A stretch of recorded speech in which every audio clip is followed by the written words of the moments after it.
So we are in the building with the infamous, I would say spiritual, but not like spirits like that. More so like he's just good with his friggin' words. No long talking. It's the man, the myth, the legend himself, Lord Fury, in the building. What's going on, brother? What up, man? What up? What's going on, brother?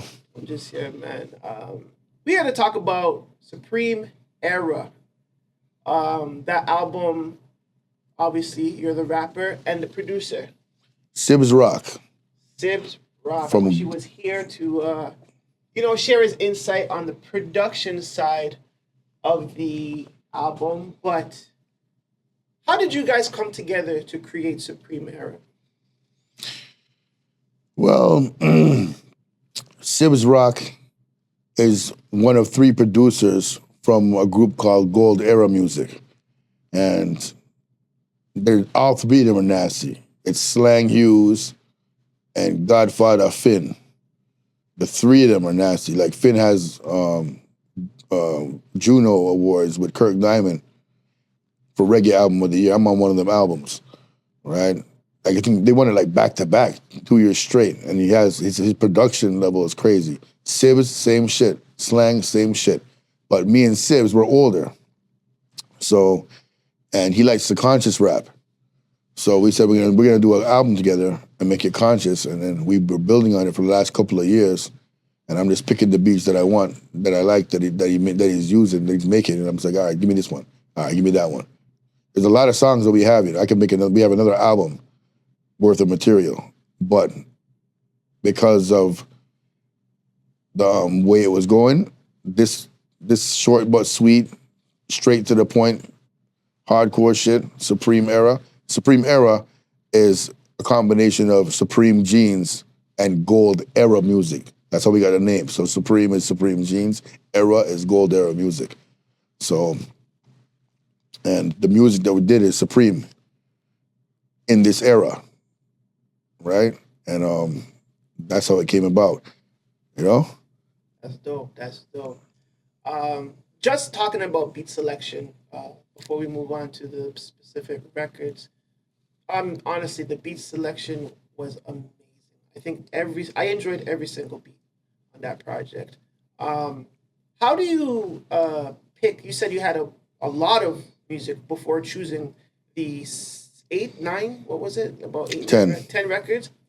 How do you choose the best 10 for something like this? I feel like it's hard to choose because I'm pretty sure the next selection of beats is probably even crazier. They're crazy, but I went with I was going with a pace and a tempo. So a lot of these beats, if you listen to them, they're soulful. They got like soulful loops, soulful. So it gives me time to bleed on the record and speak the truth to make it hit harder at home. See, these albums will go two ways. Either you're gonna love it or you're gonna hate it. Most people that hate it, they don't really know themselves and they don't really read. So they're not gonna like it. They might like the beat, but like how Master Killer said, the dumb are mostly intrigued by the drum, right? The words that I'm spitting over the beat is for people to learn from. Historical facts, you know? So the first, these 10 that we picked were specific and very, very neatly selected to put out the first volume of the Supreme Era series, right? Like, of the first song, I believe is Live the Life I Love, Live the Life I Live. That got me a foundation rapper named G Knight, and Killer Priest is on it from Wu-Tang. And originally, I believe that we had other people on it. There was Snacks from Rochester on it. A-Son was on it. But because Sibbs is mostly the person that said he wanted to trim anything that had nothing to do with consciousness on it. So even my verse was not fully conscious the way it was. If you listen to the way I'm rapping, I'm not really rapping on that first verse. I'm talking a couple of gems, but I'm talking a lot of nastiness too. So like it's almost like Rasputin bled out on the record. All right, if y'all don't know who Rasputin is, Rasputin's an album I put out before this with these guys from Philly that call the Twinning. but some of that, the rhetoric in that album bled out on that song. But it was still conscious. It still made the cut. But he took people off to narrow it down to G Knight, Killer Priest, and myself. And we're spitting on that one. The next song is called Deep Mind. And that's when I started getting deep with the words that I'm saying. And then A-Son came right back at me. And started talking that same time. And Killer Priest comes in. You don't even expect Killer Priest to go next. It's like he came out of the sacred tunnel of righteousness and bam people with it. If you're not into that kind of like vocabulary, historical facts, spirituality, and just good feeling music, it's not gonna be for you, right? History class. My favorite. Is a conscious man's favorite. A person who could read and understand what life is about, this will be your favorite song on the album. Because I'm giving the history of how the settlers came, where they came from, and how they got these different lands. They were not really good navigators. So England sent the lowest of low of society to come and look for new land. So they emptied the dungeons of the people that were rapists, murderers, thieves. This is history. So you might have some, what you call so-called white people say, oh, he's racist. No, I'm not being racist. I'm being historically correct, right? I'm telling you what it is, what happened, how this so-called land got discovered by people, although people were already on the land, and how they went on an extermination, ethnic cleansing spree, taking their dirty hand, touching Dora the Explorer, taking their filthy gonorrhea hand, touching Pocahontas. These kind of things I'm saying in the songs, but it needs to be said, right? A lot of people don't have a problem with black people talking about, nigga, I will kill you, or I blow your brains out. You call that bars. Or when women talk about, that nigga's no good, or nigga this. You like to hear a lot of white people who are complaining about me being a racist on this album, which I'm not racist at all. Most of my friends are of different nationalities from Europe, right? But they know me, and they know I speak the truth. I speak the truth about everything. So I speak about black people doing monkey crap as well as white people doing monkey crap. So if me speaking about the brutality of how they gained their land mass and how they gained their Reich in the Western Hemisphere, I'm not saying, not everyone's the same, because I'm talking about the British who invaded the native people's land and killed them and massacred them to take the land and then called them savages. The person who came, right, with disease and filth and raping is calling the naked person who came to help them when they had no food to eat, gave them place to refuge when the storm was bad, gave them food to eat, taught them how the land was. You're calling those people a savage, but you yourself is killing the people that helped you, but you're not a savage. It's like calling me racist when I'm not racist. I'm just telling you how the story went. Your history books teach us this. So don't say that I'm racist, man. Just listen to what I'm saying and make sense out of nonsense, right? I'm not talking nonsense. History class is a good song because I talk about all of that, right? And nowadays we need to have music that's going to teach people something, man. People want to say I'm a black historian. I'm not a black historian. I'm a world historian. I talk about world history. The cover of the album now, you're looking at how it looks. By looking at it, you might say, oh, why is there a black man and a camel, two black, one of them is me, the other one is Sibbs. But you guys don't know anything about history. You guys think that black people were the only ones that were slaves. The word slave comes from a word called Slav. The word Slav is Slavic people were the first slaves. Europeans. The word slave comes from the word Slav, right? So the people you see in the picture are the Slavs who were being enslaved by the Ottoman Empire. The Turks had captured a lot of these men and women and had them like that. But what you don't know is that the Moors from North Africa saved you. We went against the Ottoman Empire, murdered them, And then now we're going to set you free and help you get back to your land. That's what this picture is depicting. I'm setting the people free from their oppressor, no matter what nationality you are. So you might think, you're looking at it thinking, oh, these guys are racist, he's enslaving white people. No, I'm not. That's not what happened. As a matter of fact, black people never enslaved white people, ever. Even when we conquered your land, all we did was build your empire to a higher heights. Spain. Look at all the cathedrals. Look at all the mosques that you have in Spain. We built that, the Moors.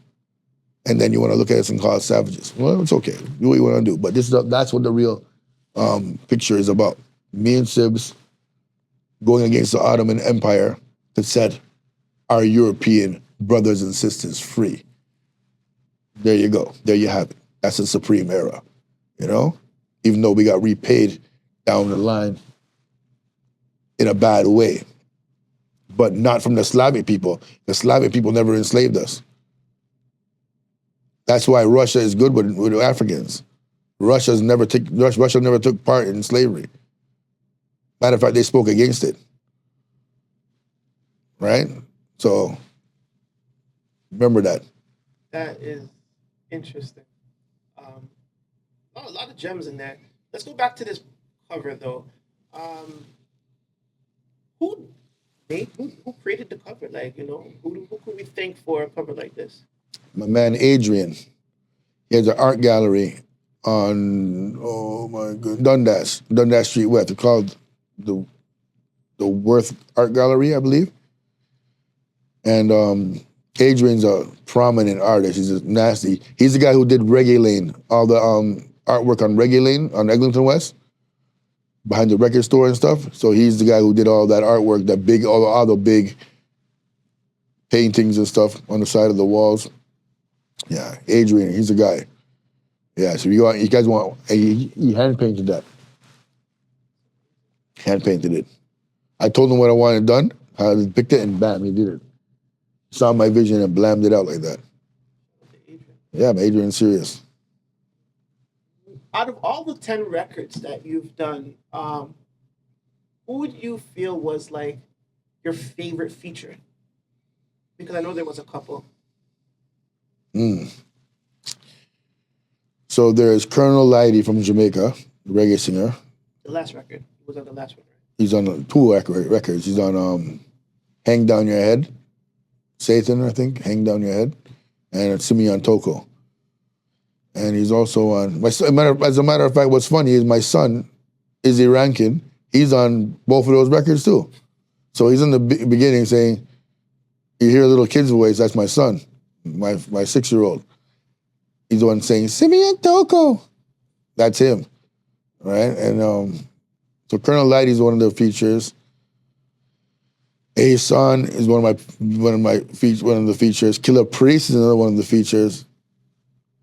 G Knight is another one of the features. My favorite feature on the album would probably be A-Son. On his verse on Doomsday, oh my God, he just obliterated us. Well, he didn't really obliterate us, but he just took it home. He obliterated us. I'm not gonna lie.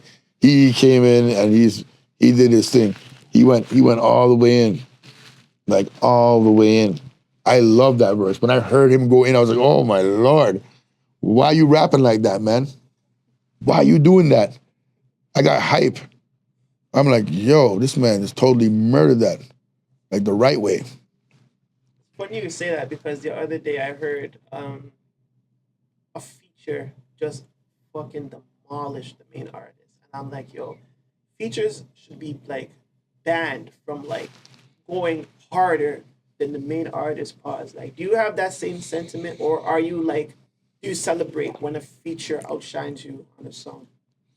I celebrate that because you gotta, if me being on, because okay, you have to look at it two ways. If you went on the track and you were lazy, you can't be lazy with A-Son. A-Son's gonna chew your ass. You gotta come with your A game at all times. Certain MCs are looking to destroy you on your track and obliterate you. Like, I'm that way too. If you come on the track and tell me you want a verse, I'm like, all right, cool. I'm trying to make it hard for you to breathe. That's what I'm trying to do, trying to make it hard for you to breathe. And A-Son's the same way. It's a competitive spirit. When it's a conscious album, though, right? It's a win-win. Because when it comes to consciousness, I'm not gonna come soft, right? I'm gonna come with that hard, nasty truth, and I'm gonna spit it. And then G Knight came after me on Doomsday and obliterated it. And then A-Son went right off, put his ankles into it. It's like it was perfect the way it went. There was somebody else on the track, we took him off. Timbo King from the Black Market Militia, from the original Sons of Men. Timbo King, yeah, him. He was on it, and I'm like, no, what the hell are you doing? Is it difficult to like pull artists away from records, or do you fear the backlash that you may get from pulling an artist from a record? No, if you don't sound right, and like you came weak, if you listen to my verse, but you never heard Timbo's verse, and he's a man who's ferocious, so I wanted him on the track, but he didn't come ferocious. He came with some lackluster. I'm like, what are you doing, man? I called him. I said, bro, listen, man, taking you off the track. Crazy. Took him off. That's crazy. Back to the album. A lot of stories has been told. Besides history class, what was your, I would say, favorite story to tell on the album, rap wise, lyric wise? Mansa Musa. Mansa Musa's Gems. I love that one. That was the first one. That's what set it off. That's the first song you guys recorded? When he gave me that beat, I said, oh, yeah. What is this? I said, I was going to give it to Ghostface. Originally, I was going to give it to Ghostface. I'm like, I said, well, let me see first. And I started writing. I'm like, no. I said, yo, Merce, I got to come over. I called Merce and said, I got to record this right now. And when I recorded it, he's like, yo. I'm like, yeah. One verse, no joking around. I'm talking the truth. Everything I say is the truth. I don't have time to lie. I'm too old to lie. Right? So I'm like, yo, the part where I'm talking about woman problems and how people to get out of it, shot people and been shot. These are all real truths. I'm not lying when I talk all that shit. Some of them people got shell shocked. Babylon versus dreadlocks. Ital versus ham hocks. My ex was a bitch on a bad decision mission, chasing a man that don't even want her. Now she's in derision. Heartbreak's the worst ache. It feels like an earthquake. My verse is like a first make. Karma's like the curse, the fake. You reap what you sow if you're a pimp or a hoe. Like, these are things I'm saying on the record. Yeah, man, it's no joke, so. What was the song where you're like, you want to tell the youth to fix their credit because it'll help you build like your life? And you were saying at the same breath, you said, I have too many baby mothers. Yeah, it's Mansa Musa's Gems. Right? Same song, yeah. That song is so fucking good, bro. Yeah. Yeah. I heard them like, yo, this guy's spitting. I'm talking the truth. I made a lot of mistakes. I got too many baby mamas. Yeah. Some of them caused me trauma from narcissistic drama. Yeah, man. You just got to know it in life. You got to teach the kids, your young men, to not fall victim to these narcissistic bitches, man. Because you can't change a narcissist. Because something happened to them to turn them like that. People are not born that way. You get something happens to you to turn you that way, and then you're just gone to a different dimension of it's just bad, you know. When it comes to choosing the features for songs, is it natural? Like, is it just, okay, I got some beats here, or do you selectively say, yo, did you finish a verse and you're like, okay, yo, I want to hear, say, A-Son on this record. Let me call them and see if we'll do it. Like, how do you go about selecting the features? Especially for Supreme era. How did you go about selecting the features? Priest was down here. We did a concert with him maybe a couple of years ago. And I had these beats from Sibbs. And I'm like, Sibbs, I'm like, yo, Priest, I need you on this and this. And he just dropped verses on them. immediately. Like, he didn't even write. He just went in the booth and started rapping them shits. And I was like, ooh, ooh. So I didn't put my verse on yet. He did. And then I held it. It's whoever's around me at the time. If I have the beat and they're willing to jump on it, they just jump on it. And then a son, every album I put it, I'm gonna try to get him on it as much as I can, because we're all family, we're home base, right? Home team, Supreme Jeans. And G Knight, he's nasty. He to me, he didn't have a lot of albums or something or singles out. So I said, yo, get on this shit. I'm gonna expose you more because you're nasty. And he's been rapping since '92. Like, he's one of the first cats around me that were on the radio, had a song called Drama in the radio back in like '92, '91. So he's been rapping for a long time. And then Colonel Lighty he just came back from Jamaica, and he called me. He said, yo, what we gotta do? I said, yo, I'm gonna bring you to the studio, we're gonna record. I just brought him, and I had my son with me, and we just brought him. And we just went in there and did our thing fast, bam, bam. I told him what to say, because he didn't know what to say. And then that was it, right? Yeah, that's it. I think so. I gotta go back, but I think that was it. There's other songs, there's songs with A Song on it. There's songs that never made the cut. There's a song with A Song, there's a song with me, G Knight, and Roc. A couple of songs by myself. A couple of songs with Timbo King verse.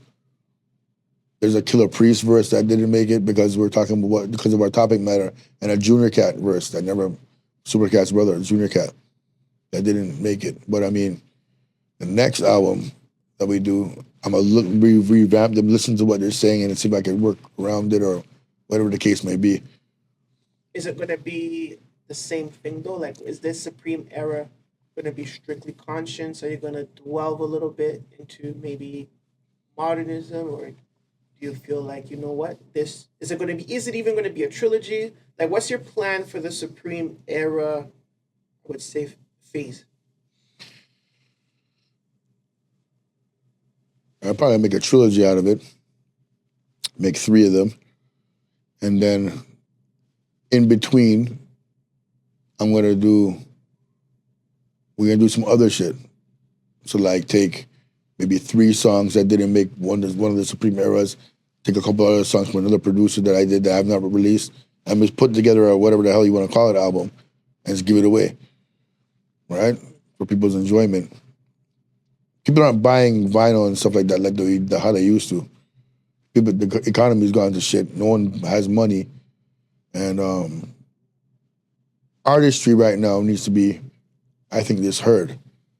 So I just give it out, promote it. I'm gonna do a video. Hopefully you do the video for one of the songs, whether it be History Class or Supreme Era, and keep pushing the album. I would love to do History Class or Mental.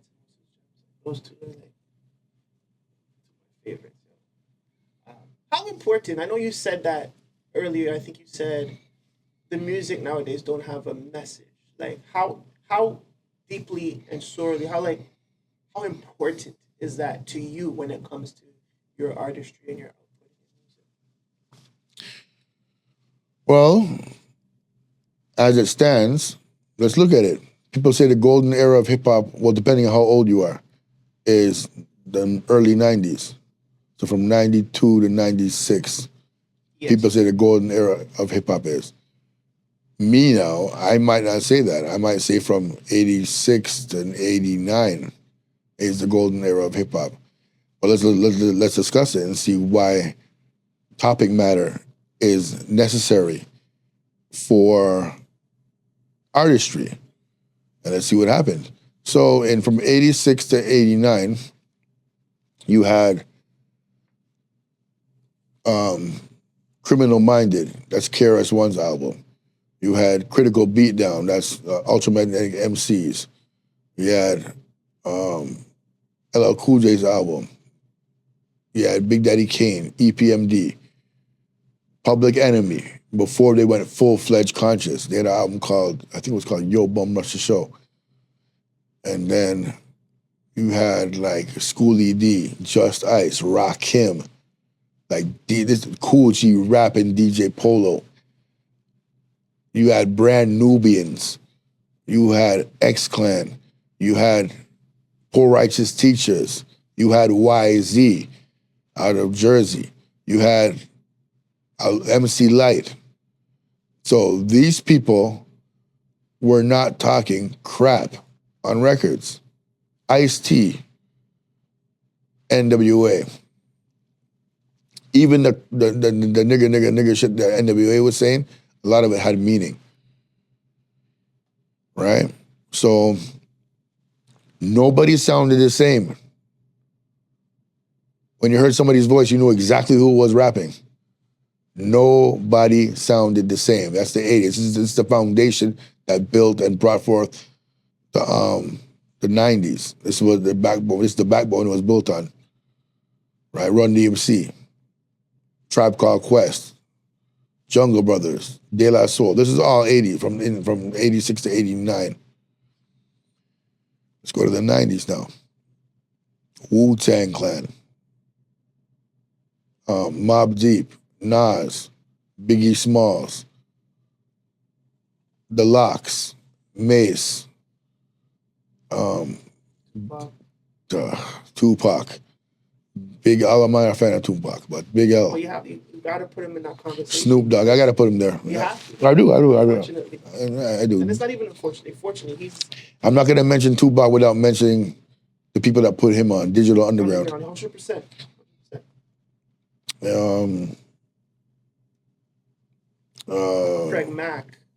Craig Mack. And nobody sounded the same. No. I think right there is like, that's the common thing from what you said in the 80s to the 90s. Like, nobody wanted to sound each other. Nobody was jacking each other's style. Like, they got pissed off if someone sounded like them, like Big Pun and Fat Joe and Digging in the Creek. And, you know what I'm saying? Master Ace. Like, all those guys, like, they didn't want to sound like the next MC. They wanted to blaze their own trail.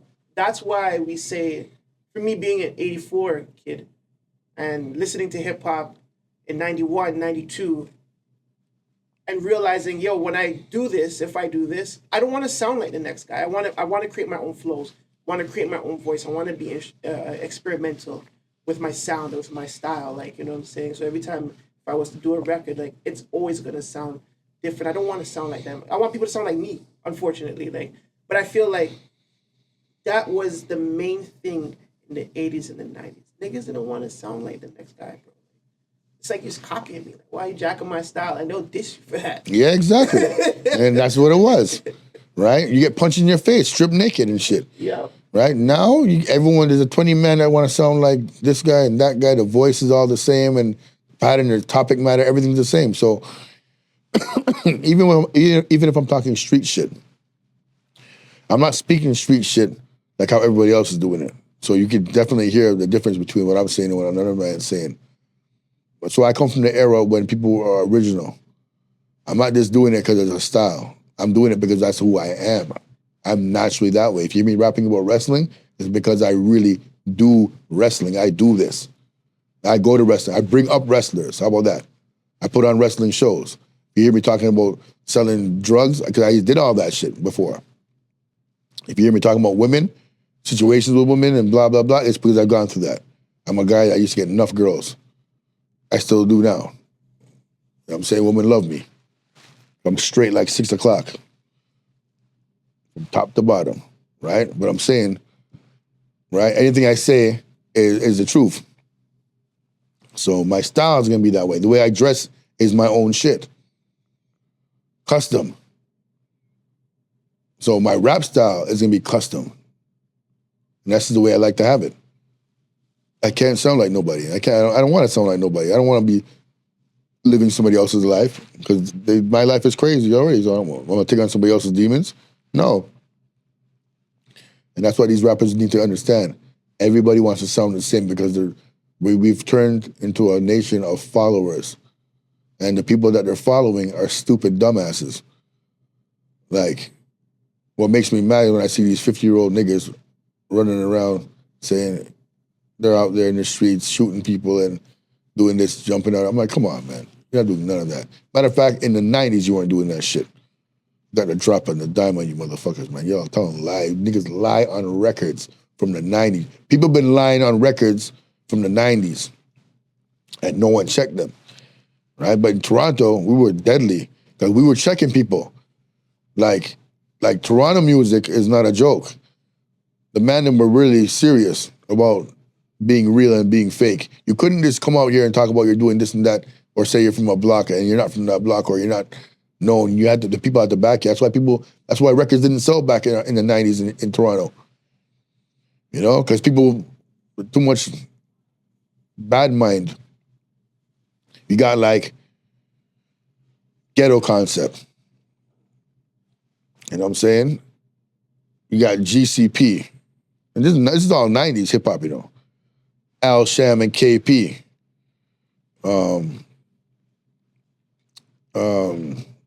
The Red Life. Born to Rome. You had a bunch of rap groups out here, like from Rexdale to Scarborough. Citizen Kane. Rumbling Strong. You know?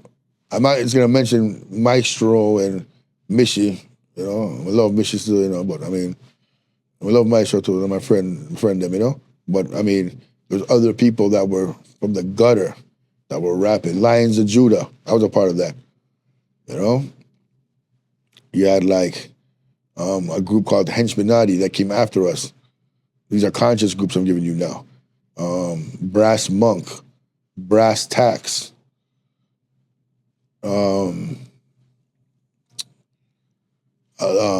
Lalo, you know what I'm saying? Lalo from Glendower. Hardcore shit. I mean, motherfuckers were real brothers that are doing real street shit, but like the system couldn't manage that. Freaks of Reality from Chester Lee. You know what I'm saying? Y'all don't remember who that is, but I'm giving you names that were around from back in the days. You know what I'm saying? That's Freaky and Richie. Reality. You had, forgetting a lot of people, man. It's bad. Okay, it's 2025, you know, like. Yeah, I'm talking about the 90s and 80s. Yeah. 80s and 90s, man. There's a cat named Bass Poets, K Force.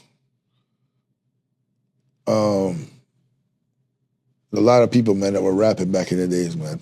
And they never got HDV, the pimp in the microphone. Microphone pimp. Yo, if he came out with that song now, he would have blew up. Self-Defense, that's Stanley, S. Blank and them. Those are their foundation. You know what I'm saying? I'm forgetting people, man. I just can't, my brain's not, you know, the cats in the West Coast, the Rascals. A lot of rappers, man.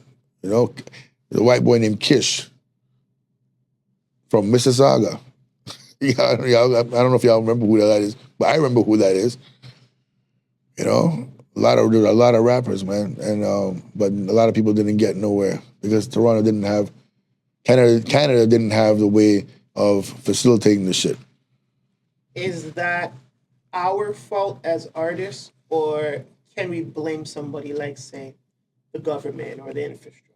Who do we blame when artists don't give themselves the full benefit or the full, I don't know, the full run of their career start?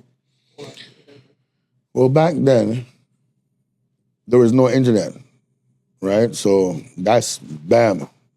You're doing everything out of your own pocket. The government's not helping you with no funds or nothing like that. It's not like how it is now. There was no government funding. If there was government funding, you never knew about it. And so like Rumble and Strong, they would go and they go to the Bronx and battle KRS-One. Mishi Me would go with them, and I forgot about the Dream Warriors. But I mean, like, and they made their name in the streets, like literally. Mishi Me was tearing women up in America. Rumble, I'm gonna say this on record. Rumble is the reason why KRS-One sound like a Jamaican when he raps. He was listening to what Rumble was. Rumble was tearing him up. But where Rumble went wrong was Rumble couldn't freestyle like KRS-One. That's why KRS-One would win the battle. But the first initial sit, he's dropping that crazy, crazy, crazy, Lord, miss me crazy, crazy. Yo, the whole fucking the Bronx is tearing down. When they hear that, they're like, yo, the man's on a hip hop beat doing that. Yo, listen to me, man. And then a song called Discover New York, come on, Discover New York. And he had a wicked voice. That's what he's coming at you with. Tearing the place down. And KRS want to come back and be like, and then he started freestyling against him. That's why you win.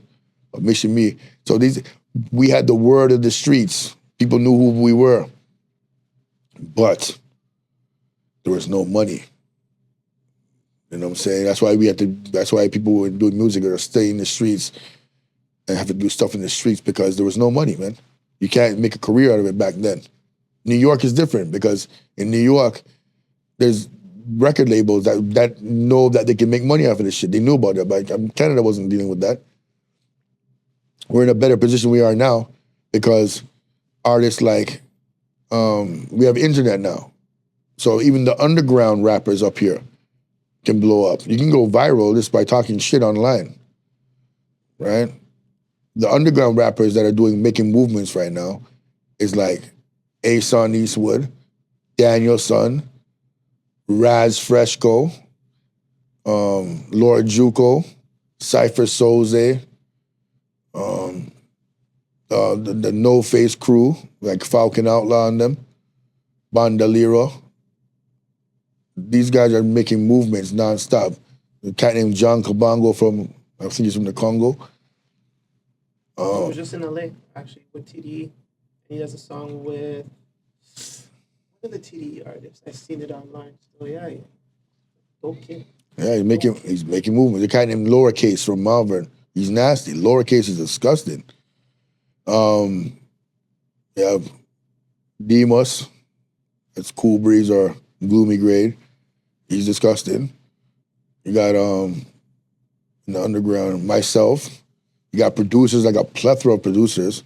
You have Future Wave, Finn, my DJ Merciless, Sibbs Roc, of course, Slang Hughes, a cat named Wiz Bunadal. Wiz Bunadal is a part of a group called the Fuego Gods. That's him and Shay Uno. They're nasty. The underground in Canada right now is on fire. In Montreal, you got Chung is Chung. She's nasty. Rugged Shabad. Another guy from Montreal is nasty. Yeah, you got a producer out there called Nicholas Craven. The underground scene in Toronto is in Canada is on fire right now. Speaking of Nicholas Craven, he does a lot of records at Ransom. Yes. A lot of records. Yeah. They're killing this shit. I didn't know he was from Montreal. Montreal, man, killing the shit, man. They're doing all kind of shit. Like, you know what I'm saying? So, like, the underground scene right now is on fire. I'm probably forgetting people. A.O. Biggs.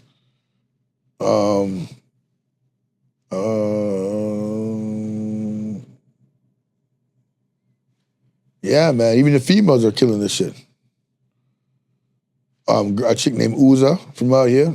She's nasty.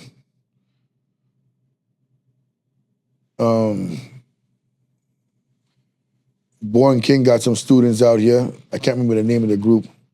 But yeah, they're nasty too. Now, the underground that you're mentioning is different from the underground some people may be familiar with. We're talking about underground kids, like maybe Sat 4K, and Push Keys, and I guess you could say the street underground. What would you say is the main difference between, say, a Ras Fresco and Sat 4K? Besides content-wise, besides what they say, what would be the main difference? That is the main difference, what they say. I don't know who's with Sav what? Sat 4K. He's actually going viral with... He's from Toronto? He's from Toronto. He's from Melbourne as well. He's a Vern youth? Yeah. I lied. Yeah. I don't know who this kid is. Yeah. He's going crazy. He has a song called Clippers, and everybody in the States is going crazy for it. But I would say, like I And he's said, from the Vern. and it's- Bloop bloop bloop bloop. I would That say that like the content though, like obviously it's super street based, you know, and I know Raz Fresco is more of the 5%er stuff, you know what I'm saying? How could a Raz Fresco get to a point where he goes viral and or you know what I'm saying, or does that matter to him in your opinion, or that whole underground scene? Does viral matter? Raz Fresco is an artist, like a real artist. He produces, he raps, he draws, he does all kind of shit, right? So he's already viral just based on what he's doing. You know what I'm saying? So um, he don't need like he's gonna be etched in history as one of the greatest. I'm gonna tell you that from now. He's gonna be one of the greatest. You can't go around it. The man producing his album, producing for other people, writing his own shit, has songs with everybody, put out albums with DJ Muggs, put out album with Bloodclad. Like he's going right off the deep end. So he's gonna go down as one of the best to ever do it. So his lane is carved out for himself, and people can't follow him down that lane. He's gonna be in a glass case of his own. And that's how the underground seems in Canada right now. You see Danielson, glass case of his own. You see Ason, glass case of his own. Because the topic matter of what they're speaking about and what they're doing. Someone like Sav, I've never heard his music, but if you're telling me street bass, you're talking about basically like it's not drill. Is it drill? Yes. It's yes, drill. Yes, it is Toronto drill now. So like, okay, so Toronto drill. That's not necessarily hip hop. It's drill music. It's hip hop. Is it? Because when I think of hip hop, I think culture, and I think hip hop is the mother of all. Hip hop is the mother of rap. Hip hop is the mother of underground, West Coast rap, whatever genre underneath it. It's still the basis is still hip hop. We still have to respect the culture. Now, there's people that don't respect the culture, and I was gonna ask about that in a bit. But there's people that don't respect the culture and do things differently. But we still have to coin it hip hop because we all come from that. In my opinion. Yeah, I hear you. Hip hop has been dragged through. All right, so Sav is doing Toronto drill. the Toronto drill, and he's blowing up. Super. But I'm glad. We need more Toronto artists to blow up and grab the money that's out there for them. Get that money, Sav. You know what I'm saying? I might not call it hip hop, but I mean, I'm gonna say it's music. At the end of the day, it's still music. Hip hop is broad. Because even if what I'm doing, if people want to say it's a hip hop album, I'm not doing no graffiti. There's no cuts and scratches on my shit, so there's no DJ. So what elements of hip hop are in my album? Rap. The rapping element, the MCing. Yeah, that's 1 out of 4. Yeah, that's fine. I think if you do one of the 4, it's still hip hop.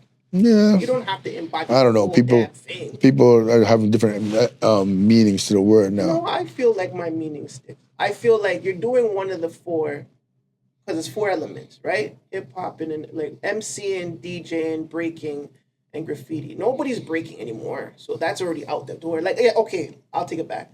Yes, they brought breakdancing to the Olympics. What the fuck, really? Like, okay, whatever. But if you're saying that if we're watching music videos and people are breakdancing, we're not seeing that right now. Graffiti, there's people that are still doing art, and maybe graffiti has evolved into something else. Like you said, Ras Frasco does drawing and he draws his own artwork. I would say he's the true embodiment of hip hop. That's fine. I don't know if he breakdances, but he has 3 of the 4, in my opinion. Then you have MCing and DJing. A lot of people don't DJ. You know what I'm saying? I can't say that you're not hip hop if you don't DJ because that's a skill that not everybody can attain. Yeah, everyone's adding on to it then, I guess, in their own way. Exactly. So if you embody one of the 4, you are still considered a hip hop artist, but you're just from maybe it's a different part of hip hop. Yeah. You know what I mean? Yeah. So when it comes down to the culture, though, do you feel like this culture of ours, this thing of ours, do you think it can be broken? In any shape or form in the next 5 years, can our culture be actually literally shattered? do you see it going in a direction of a demise? Well, it's already been in a demise because the people, the execs, when Clinton was in power and Biden was under him, they had a secret meeting with all the rappers and said, listen, we don't want you to talk that conscious shit no more. We're building more jails and we need to fill the jails. So we're gonna give you a fat check if you guys keep rapping about selling drugs, fat chains, fat whips, and killing niggers, and women being whores and bitches. This is what happened, right? Some people said, I'm not with that. But 95% of them said, yeah, we're with that. And this is what happened. That's when the 3-strike rule came into play. A lot of people don't know this. There's a reason why they made a 3-strike rule, and then the music got so negative. It went dark. Like, black people just didn't love each other no more. And that's what's going on right now. The same shit. They're building jails. They need to fill the jails because jails is good business. And who do you want to be in the jails? There's not a lot of white people in Canada no more like that. They want the niggers to be in the jails. It sounds funny and shit, but that's what they want. They want to fill the jails. And black people are easily influenced by negativity, right? We enjoy vanity more than humanity. And this is why music sounds like that. Man, yo, I'll blow your brains out, nigga. Bitch, I will pimp slap you, bitch. Make you work on the strip, bitch. And then bitches are cutting back at the man and saying, yo, fuck you, you broke ass nigga. The man's broke, can't get a job. What are you gonna do? Sell drugs. What are the odds of you happening when you sell drugs? You're gonna get shot, killed, or go to jail. That's what drugs gets you. The drug game gets you jail, shot, or gone to jail.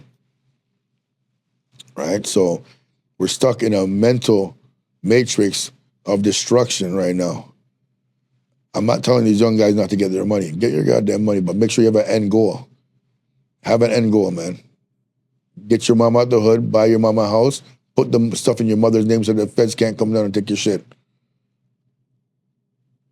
Give it up to your mother. Your mother could have had an abortion and not even had you here. So make sure your mom is good and so that she can make you good when you get caught. Right? That's what I'm saying to y'all. But yeah, hip hop has been the destruction of black people the last little bit, last 30 years of negative shit.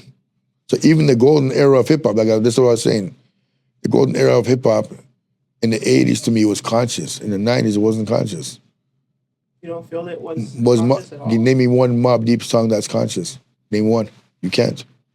That was conscious. I would say. Out of 7 albums, 10 albums, name one song. There was one song with what's this kid's name now? What's that kid's name? That song. I can't remember the song, but it was more so like a precautionary tale, like. And Prodigy is like the street life. It's not no jokes, kid. Sticking up the stick up, kid. It's like I think it's on the Infamous album, second album, because you know the first album was Juvenile Hell, right? So the second album, I can't remember the song. I wish I did, but it was not conscious. Mobb Deep is not known for consciousness. They're known for I get it, but hoodies, Timbs, robbing people, shooting niggas. I hate you, nigga. I kill you, nigga. But it's not all like that, no. Not if you listen to it's not all like that. I'm not asking you. Well, I'm telling you. We're living this to the day we die. Survival of the fit, only the strong survive. What, how does the verses go? Huh? Shook ones, how does it go?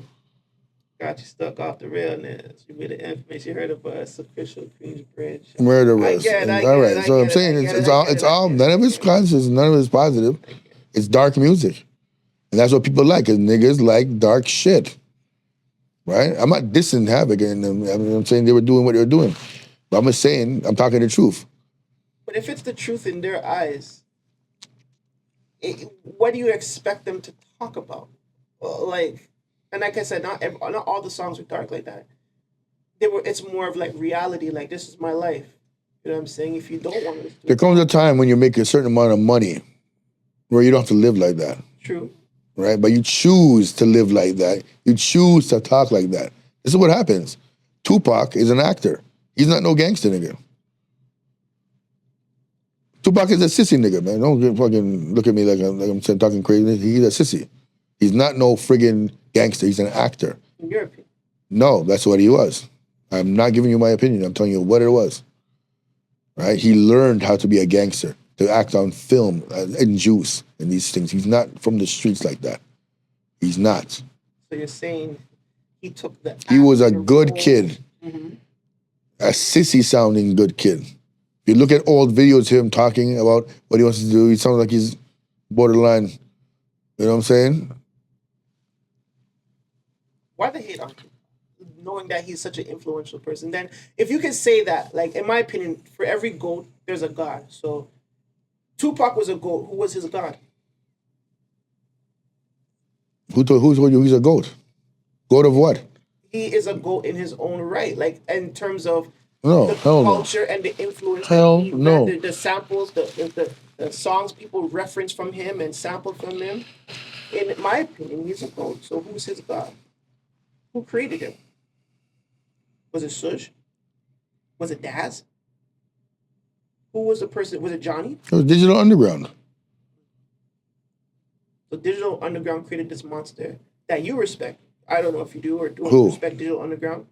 I like Digital Underground because they're creative, Okay. right? But like I said, Tupac is an actor. He's not a gangster. Is there anybody else that you would say were actors turned gangster rapper in your whole history of listening and hearing about artists and whatever the case may be? Who was another person like Tupac in your opinion? Could be past, it could be present. Actor turned gangster rapper. Because when you say actor, we only know that he went to Baltimore School of Film, right? And whatever, theaters or whatever the case may be. He caught his case, he became who he was. You're saying in 1991 when he dropped his first album, it was a different album than the next one that he dropped in 94, 94. It was definitely different. It was the same kind of thing you were talking? Go back and check. Exactly.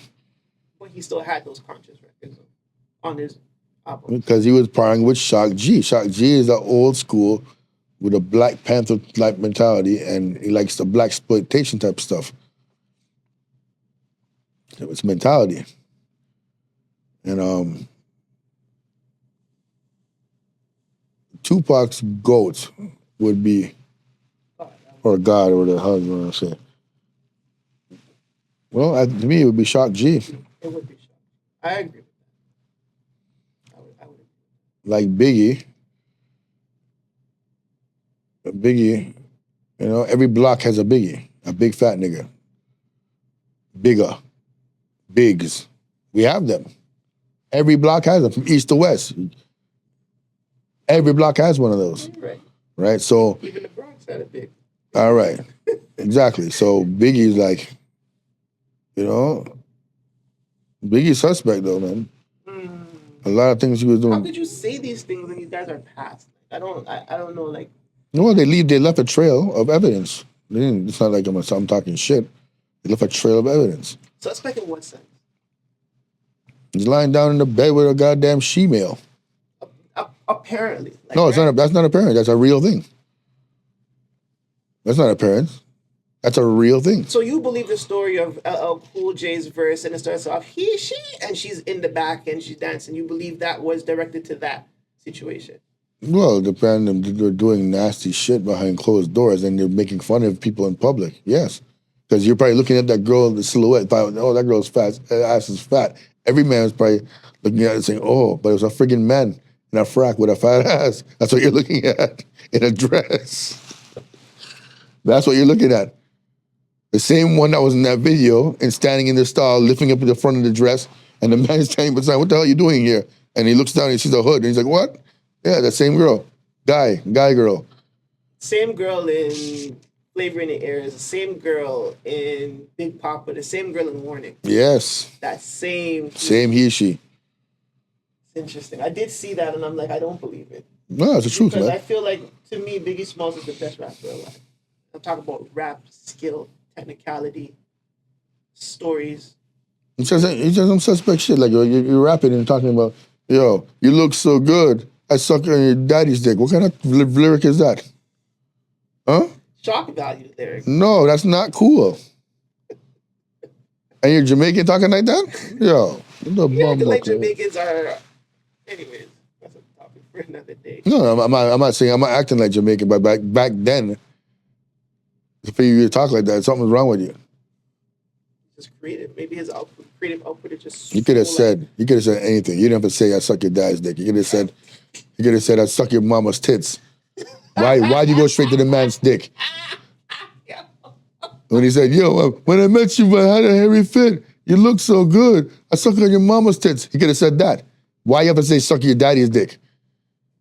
Yeah. That's kind of fire. Still, I'm not gonna lie. I'm not gonna lie. Like, yeah. You know those guys with them in the bridge, fuck them kids and throw them over the bridge. That's dark. What are you talking about? That's dark. That's very suspect. His brother, his nigga got to kidnap kid, rape him and ass, throw him over the bridge. That is. I can't lie. I was shocked by that. But like I said, I think when it comes to that, and then you ever heard like Dead Wrong with Eminem? I know that's a posthumous track, but like Eminem is no different. I don't like Eminem You don't like Eminem at all. You don't think he's the greatest rapper? Greatest of what? The best rapper? No. Have you lost your damn mind? Well, He's not in my. No, it doesn't matter what era. Are you crazy? No, I'm not. I think he's the best rapper alive. You are on drugs. Nobody could be Eminem. Proof writes his shit. You don't know that? How is he the best rapper? You can't say Proof writes his stuff when after Proof passed, he still has. And how did his stuff sound? Bars. How did his thing sound after? Good. No, man, don't do that. No, I'm not. I'm doing it. Don't do that. After, okay, when he dropped. Eminem will tell you that he's not the best. Of course he won't. He will tell you everybody else before him is the best. Because he knows. He knows better. The best rapper does. No. They're humble and they will give it to someone. No. The best rapper won't do that. Best rappers don't do that. Melly Mel's not going to do that. Melly Mel's going to say he's the best. Melly Mel is clearly not the best. He's just a competitive person that has to feel like he's the best because he's a rapper and he feels like nobody's better than him, which you should have too. I'm not knocking Melly Mel's spirit. Melly Mel's from 879. You know what I'm saying? When he was doing this shit, he was the best. There was that's fine. His verse can stand the test of time. A child is born with no state of mind, blind to the ways of mankind. God smiling on you, but he's frowning too, because only God knows what you go through. You grew up in the ghetto, living second rate. Like, I mean, come on, the man's what he's saying at 81?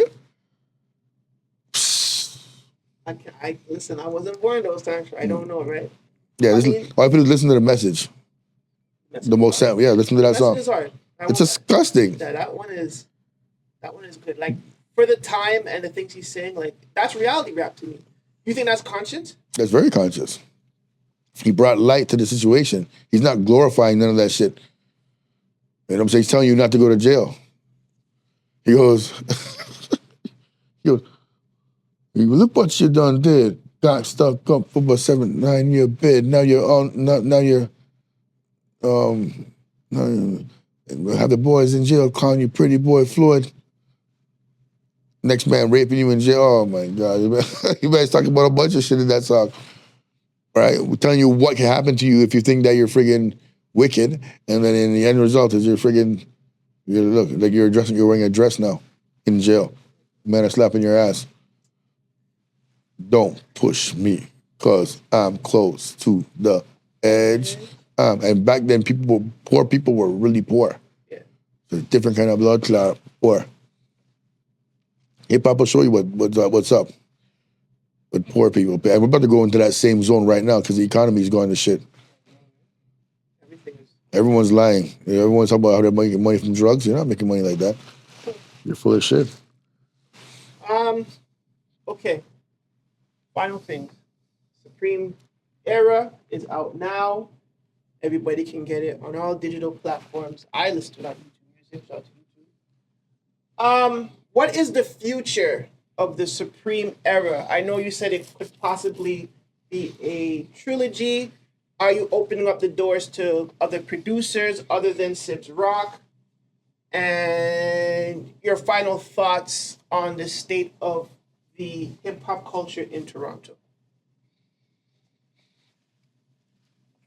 We're gonna definitely do a trilogy of this, but Sibbs Roc, nobody else. We work good together. I want y'all to get the album and listen to it, and say your opinion in the comments or whatever the hell you want to do. It doesn't make a difference to me.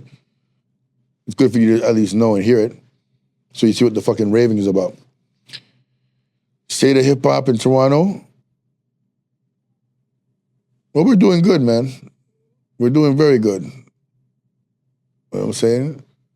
People thought that Tory Lanez, we got Drake, you know what I'm saying? We got a bunch of people, man, from the top down to the underground in various levels. Moolah 9, Pressa, the men are doing their thing, Smiley. You know what I'm saying? One of the rappers I forgot to mention was Big Tona, a group called SARS from back in the days. I gotta mention them now because that guy Adam Bomb, you know what I'm saying? These are all rappers that were dropping bars and like stars. Peter Jackson. Yeah, that's where it's at right now. The Sav 40s and them, y'all keep doing your thing with the drill rap and stuff. There's a girl named Sad Boy that's carrying on with Ross right now. Yeah, man, Toronto's on fire right now. Now, if we could just unite and not fight amongst ourselves and argue and shoot at each other, that would be the real win.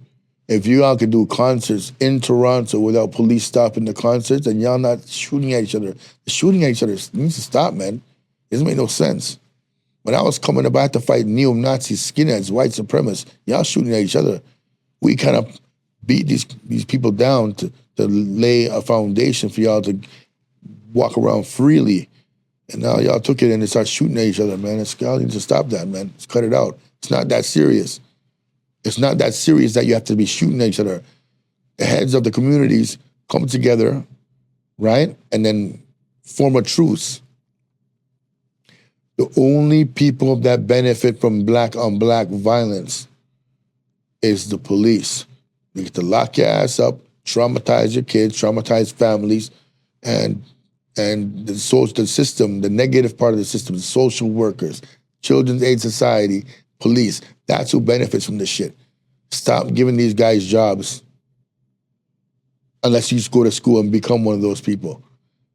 You know what I'm saying? So that we can at least help out the community better. And the men who are talking about the gangster shit, right? Start pushing for the youthsdom in your neighborhood, some of them to be lawyers, some of them to be doctors, even some to be police, so that we have representation on the other side. So that when people come to the hood, it's not just like other races coming to arrest our black asses, right? We have somebody on the other side that's gonna say, no, don't deal with them like that. Here, I'll deal with it. And then we can talk to somebody that looks like us. Every other nationality is doing it. Indian people have Indian people in the police force. Chinese have the Chinese in the police force. Whites have whites. Arabs have Arabs. Everyone has their own, but we are the minority in the police force, in the doctors, in the lawyers' office, in the judge chambers. We got to start making more movements towards that. So I'm pleading with the rappers that are talking about the gangster shit. Yeah, do your gangster shit. Do what you're doing. You're going to do what you're going to do regardless. But try to make the youthsdom get into the other direction so that we can have a more rounded society. There's a criminal element in everybody's nation, right? Everybody has criminals in it. But we can't just be only criminals. We have to have more things than that, right? Or we'll have nothing in the end. You'll be in jail. And they'll take your money. And you'll have nothing. Begging man canteening them something there. You don't want them kind of something there. Not nice, right? That's my message to the hip-hop community in Toronto, right? I big up everybody. Everyone's doing a great job making us look good. You know what I'm saying? You know, the mama for free up Tory. Tory didn't shoot no girl in no damn ankle. We're not stupid criminals over here. You know what I'm saying? That Megan, the American people doing monkey shit. You know? Free up the man. Let him go. There you have it, Lord Fury. Thank you for visiting the Mandem on Unplugged. We haven't done one of these in a while, so thank you for gracing your presence. Make sure you guys follow Lord Fury at Lord Fury 777, or is there a dot in between Lord and Fury? I don't remember. Nope, nothing. Lord Fury 777. That is on IG. Just Google him.